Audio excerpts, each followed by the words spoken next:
तैयार रहिए, स्टार्ट। भारतीय लोकतंत्र की मजबूती विधायिकाओं में सार्थक संवाद और रचनात्मक बहस पर टिकी है, न कि शोरगुल या व्यवधान पर। लोकसभा अध्यक्ष ओम बिरला ने हाल ही पश्चिम बंगाल के नवनिर्वाचित विधायकों को प्रबोधन कार्यक्रम के जरिए यही याद दिलाया कि निर्वाचित प्रतिनिधि जनता की आकांक्षाओं के संरक्षक हैं। उन्हें समृद्ध लोकतांत्रिक विरासत को आगे बढ़ाते हुए कानून निर्माण, रचनात्मक चर्चा और सुशासन में सक्रिय योगदान देना चाहिए। जाहिर है, विधायी बहसें केवल आलोचना तक सीमित न रहकर व्यावहारिक समाधान पर केंद्रित होनी चाहिए। यही लोकतंत्र की असली पहचान है। आलोचना का अधिकार है, लेकिन हर चर्चा में जन समस्याओं के ठोस समाधान भी पेश किए जाने चाहिए।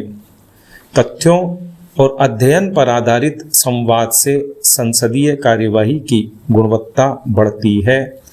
वस्तुतः लोकसभा अध्यक्ष का यह संदेश संसद के साथ साथ पूरे देश की विधानसभाओं व विधानमंडलों के लिए मार्गदर्शक है।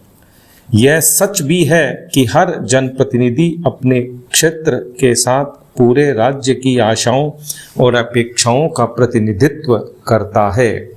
इसलिए सदनों में प्रत्येक चर्चा और कानून और नीति निर्माण का उद्देश्य जन कल्याण व विकास को आगे बढ़ाना होना चाहिए। सार्थक लोकतांत्रिक तरीके से सार्थक संवाद ही प्रभावी संसदीय कार्यप्रणाली का मूल आधार है। दुर्भाग्य से वास्तविकता इसके उलट है।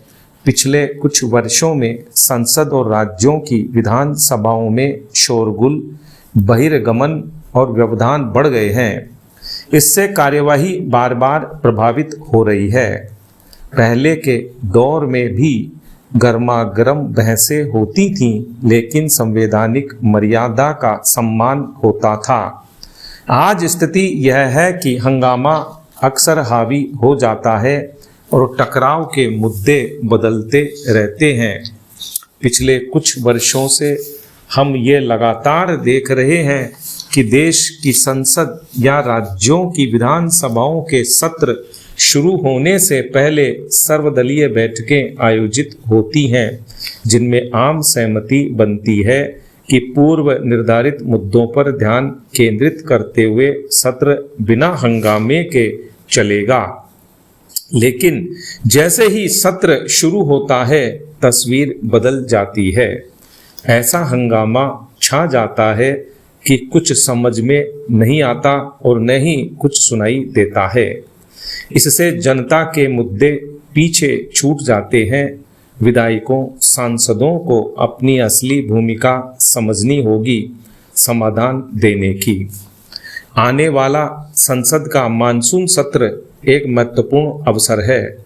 यदि सभी पक्ष सदन की मर्यादा बनाए रखें, परस्पर सम्मान रखें और रचनात्मक बहस पर ध्यान केंद्रित करें, तो संसदीय संस्थाएं फिर से अपनी सच्ची गरिमा हासिल कर सकती हैं।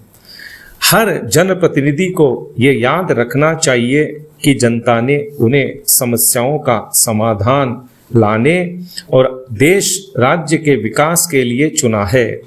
यदि हम रचनात्मक संस्कृति को अपनाते हैं और सदन को विकास का सच्चा मंच बना देते हैं, तो पूरा देश सशक्त लोकतंत्र का जीवंत उदाहरण बन सकता है। देश में पर्यावरण संरक्षण और जलवायु परिवर्तन की चुनौतियों से निपटने के लिए बड़े स्तर पर पौधरोपण अभियान चलाए जा रहे हैं। वर्ष 2026-27 में भी विभिन्न राज्यों ने करोड़ों पौधे लगाने के लक्ष्य निर्धारित किए हैं। राजस्थान में मिशन हरियालो राजस्थान के तहत 10 करोड़ पौधे लगाने का लक्ष्य रखा गया है। उत्तर प्रदेश ने मेगा पौधरोपण अभियान के तहत 35 करोड़ पौधे लगाने की घोषणा की है। कर्नाटक में 3 करोड़ पौधों का लक्ष्य तय किया गया है, जबकि हिमाचल प्रदेश में 8,000 हेक्टेयर क्षेत्र में पौधरोपण किया जाएगा। दिल्ली में मेगा प्लांटेशन ड्राइव 2026-27 संचालित होगी। चंडीगढ़ में 4.1 लाख पौधे लगाए जाएंगे। तमिलनाडु में कावेरी कालिंग अभियान के माध्यम से लगभग 1.2 करोड़ पौधों का लक्ष्य है तथा तेलंगाना में 552 हेक्टेयर क्षेत्र में अतिरिक्त प्रतिपूरक वनीकरण किया जाएगा। हालांकि कई राज्यों ने अभी तक 2026-27 के आधिकारिक लक्ष्य सार्वजनिक नहीं किए हैं।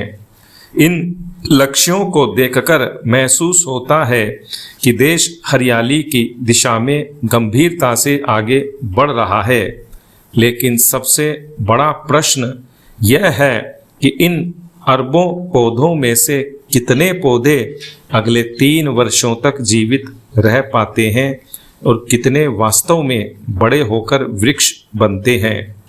वास्तविकता यह है कि अनेक स्थानों पर पौधरोपण केवल फोटो खिंचवाने और लक्ष्य पूर्ति का माध्यम बनकर रह जाता है। पौधे लगाए जाते हैं, लेकिन बाद में उनकी पिलाई, सुरक्षा, निराई, गुड़ाई और निगरानी की समुचित व्यवस्था नहीं हो पाती। परिणाम स्वरूप करोड़ों पौधे कुछ महीनों में ही सूख जाते हैं और अगले वर्ष फिर नए पौधे लगाने के लक्ष्य निर्धारित कर दिए जाते हैं। विराम।